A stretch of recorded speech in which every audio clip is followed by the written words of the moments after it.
যে হোরাকে ভূতে ধরে রাখে ওই হোরা দিয়ে কি ভূত ছাড়ানো যায়? আপনারাই বল। আসসালামু আলাইকুম, কেমন আছেন সবাই? আশা করি অনেক অনেক বেশি ভালো আছেন। তো চলে আসলাম আবার আজকে একটা নতুন ব্লগ নিয়ে। ছোটবেলা মা চাচিরার কাছে একটা প্রবাদ শুনতাম, কামারের দোকানে কোরআন পড়ে লাভ নাই। আসলে কি কামারের দোকানে কোরআন পড়েছে বা দেখেছেন কোনোদিন? আপনারা দেখে থাকলে কমেন্ট করে জানাইয়েন। আর হ্যাঁ, আসল কথায় আসি, অনেক বক বক করেছি। এক অসহায় বাবা তার মেয়েকে নিয়ে মামলা করতে আসছে। তো উনি মামলা করতে আসছে, আর মামলাটা কার কাছে করতে আসছে জানেন? বা মামলাটা কার হাতে লেখাচ্ছে জানেন? সেও একে কোম্পানির মাঝি, সেও একে পথের পথিক, বুঝলেন? এই আপুটার স্বামী নাকি পরকিয়া করে, 3টা 4টার সাথে আর কি পরকিয়ায় ধরা খেয়েছে। এই আপুটার হাজবেন্ড নাকি বিয়ে করে ফেলেছে। তো বাবা তো আর সহ্য করতে পারে নাই, অনেক বৈঠক হয়েছে, অনেক কিছু হয়েছে। কিন্তু আর দেখেন, এই মামলাটা যে লিখতেছে, যে পরিচালনা করবে, সেও কিন্তু একে লোক,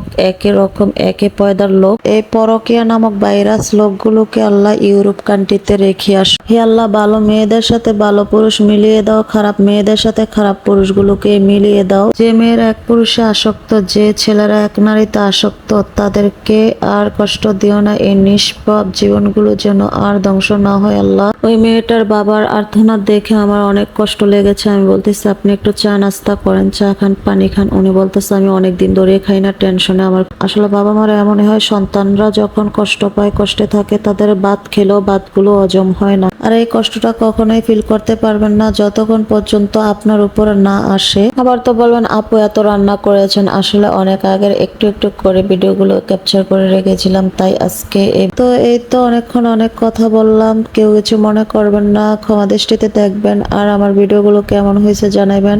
লাইক, কমেন্ট, শেয়ার করে আমার পাশে থাকবেন। আরো এরকম নতুন নতুন ভিডিও যদি পেতে চান, তাহলে আপনার এই বোনকে কমেন্ট করে জানাবেন।